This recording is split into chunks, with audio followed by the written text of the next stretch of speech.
All right, coming down Polly's Mountain. And Polly coming to you live from Eastern Kentucky. This is the old road, the original road to the top of the hill. I just checked this out a couple weeks ago. I figured by looking at it from outside that it had been just so overgrown that I didn't even mess with it, or that it had gullied out so bad. But you know, it just ain't that bad. Now this is the old road. I mean, it's old road, but as clear as it was, and it still has that Ichabod grain to it. So I just ran the bush hog up here a time or two. Well, once up, once down, just for any little saplings or growth that had come up. But yeah, this is the old side. This is the hill. At one point, we had about, back in the 80s, we had about, I don't know, 38, 40 goats. 30 years ago, this was all gone. All of it. They picked this whole thing clean on this side over here. There was nothing. It looked like the moon. It looked like a forest fire had went through here with no charring. It's true what they say about goats. They'll go to you. You ever want a place cleaned out? Just so bad, thorns, anything. You put a herd of goats in there. See what happens. They'll pick it to the ground, and they will eat the roots out of the ground. There'll be nothing left except deep stuff. But this really, it's been impressive. It came back so well. But that just shows you the earth don't stop. It don't stop growing just because of our plans. But one thing I noticed when I came up here, more daylight, is how many ferns everywhere on both sides of the road here. And we always had ferns, but I guess I just forgot about them. They've always been on this side over here. But once you get off that slightly steeper top, it goes far more gentle slope on down. Now over there is where the water runs off from the hill. So there's this natural place that has formed itself, and that's always been there as long as I've been alive. It's good to be out. Thank God, got my strength, feeling pretty good. It's been 4 years since the heart surgery, medications. I mean, we're still, you never get all the way to just 100% after certain things. It's very rare. But you never just get to walk away either. I was just on the phone with my doctor this morning. It's constantly, especially if you have comorbidity, more than one thing going on. You know, you have to look at everything, medications, just the whole 9 yards. But yeah, even last year, I'd have been breathing hard right now. I'd have been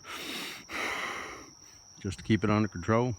But I feel good, strength back in my legs, like not since I was in my 20s, and I can feel it. I ran the hill the other day, the shorter one down at the bottom, just to check, just to test myself. Of course, just the last 2 years, 18 and 19, I was out here, left Fort Knox after 3 years, did financially and what I needed to do. Then I had to come back home, get busy. And 3 years, that crap's all I could take anyway. Look at that. It's pretty. This ain't, you know.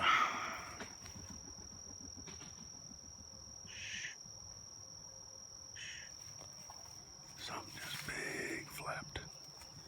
Where's he at? I bet that was a turkey. It sounded big. Big wings flapping. He went up into a tree. That's what a turkey will do if they're not already roosting on top. They can fly, unlike your domesticated turkeys. Wild turkeys can fly. And be careful. You get on some wild turkey, you might think you can fly too. don't drink the wild turkey. Wild turkey's good. I only killed one. I've never been actually hunting, but I killed one down by the house. I hope they were like right out in the backyard. I had to sneak around there, but I got one that way. That's the first time I'd cook one. There's nothing wrong with them.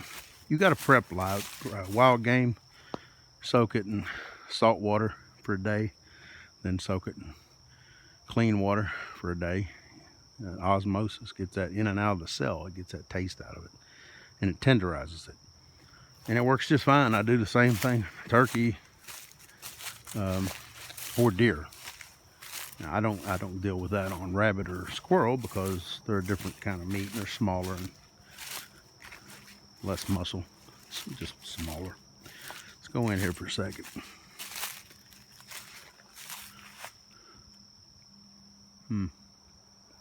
Yeah, it's pretty here. This is home.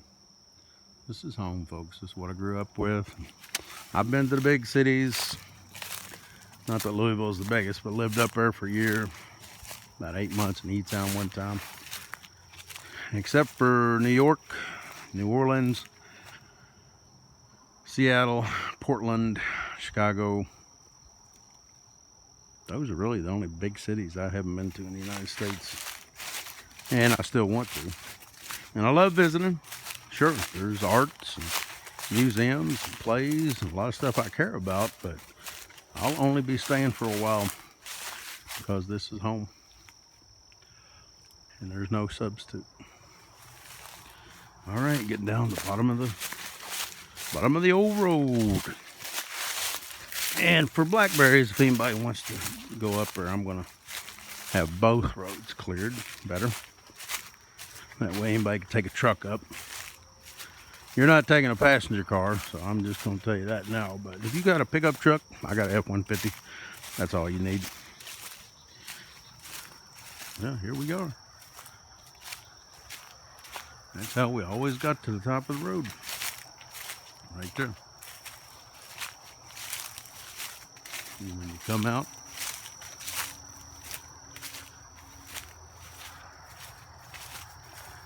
you are home.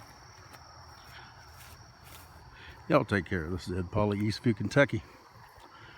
I've got more clover put out here, as you can see. And wound up with a decent stand in there anyway. That's what made me think about this. I didn't have to do it all. All right, there's Eastview. And right that way is southeast. And you can see at the horizon back there, I believe that is Sonora. Oh man, the view is good. I'll go ahead and tell you one more thing while I'm at it. YouTube, it's best if you can keep it under 10 minutes. People don't have patience much. This here, I just cleaned out this, and I got 3 more trees there to take out. I'm taking it all the way back to the property marker, the yellow. And I just cut out, this is where I got Mom's red bud for transplanting. It's actually right there. Some firewood I got to take to the house. And there's what we call the new road. Less of a slope, went over here in the closer to the old horse and buggy road, which is actually right over there as it runs down. It is the south border of my property between me and the neighbors. There's the new road, and that's the one we'll primarily be using. Mostly got a lot of rock thanks to my brothers. But this spot here is going to be cleaned off. I'm going to bring in clay first and topsoil on the top. This is just an old scrub area. I cleared off once before, let it grow up again. This time I'm keeping it permanently down. There's some brush got to go. But the point is, I'm bringing in dirt here and building this up basically level to like a observation point. And this is the view from up here. I was up here working. I was like, man, this would be a great place if it was fit. You know, you can mow it. And so all this crap's got to be covered and torn out, whatever. Yeah, if you did that, such a nice spot. And I just figured I could come up here and just get further away, a little bit out in nature, do a little studying, reading, or just sit here and enjoy life. Y'all take care. Ed Polly out.